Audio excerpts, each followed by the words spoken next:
নতুন করে মাছ ছাড়ার প্রস্তুতি নিচ্ছি, তাই পুকুর চতুর্দিক দিয়ে নেট দিয়ে ঘেরাও করে নিলাম। তো অনেকের মনে প্রশ্ন থাকতে পারে যে পুকুর নেট দিয়ে কেন ঘিরতে হবে। তো আজকের ভিডিওতে আমি আপনাদেরকে এটাই বলার চেষ্টা করব যে পুকুরের চতুর্দিক দিয়ে কেন নেট দিয়ে ঘেরাও করতে হয়। আসসালামু আলাইকুম, আমি জাওয়াদ হোসেন জাহিন।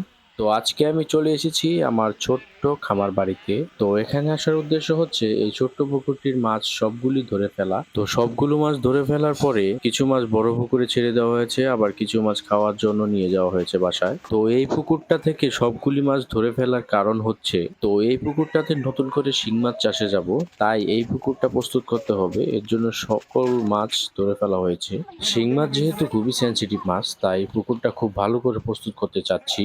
আমি যেহেতু শিং মাছের রেনু চাষে যাব, তাই আমার জন্য খুবই গুরুত্বপূর্ণ পুকুরের চতুর্দিকে নেট দিয়ে ঘিরেও করা। কারণ রেনু মাছ অনেক ছোট হয়ে থাকে। পুকুর যদি চতুর্দিকে নেট দিয়ে ঘিরাও না থাকে, তাহলে সাপ, ব্যাঙ, কুচ্চা অনেক কিছু পুকুরে প্রবেশ করবে, যার ফলে সে ছোট ছোট মাছগুলাকে খেয়ে ফেলবে। তাই যারা রেনু মাছ চাষে যাবেন, তারা অবশ্যই পুকুরের চতুর্দিকে নেট দিয়ে ঘিরাও করে দিবেন। এতে আপনার পুকুরের মাছের সংখ্যা সঠিক থাকবে। সংখ্যা সঠিক থাকলেই আপনি খাবার দাবার সঠিক পরিমাণে দিতে পারবেন। তো পুকুর নেট দিয়ে ঘেরাও থাকলে আরো বেশ কিছু উপকার হয়। তার মধ্যে একটি উল্লেখযোগ্য হচ্ছে, বাহির থেকে রোগ জীবাণু বহনকারী কোনো প্রাণী আপনার পুকুরে প্রবেশ করতে পারবে না, যার ফলে আপনার মাছ সুরক্ষিত থাকবে। তো এই পুকুরটি কিছুদিনের মধ্যেই প্রস্তুত করে আমি শিং মাছ চাষে যাব। তো শিং মাছ চাষে শুরু থেকে শেষ পর্যন্ত কি করতে হয় সব আপনাদের মাঝে তুলে ধরবো। তো আশা করি আপনারা শুরু থেকে শেষ পর্যন্ত পাশে থাকবেন। তো আজকের ভিডিওটি এই পর্যন্তই। দেখা হবে অন্য কোনো ভিডিওতে। সে পর্যন্ত ভালো থাকুন, সুস্থ থাকুন।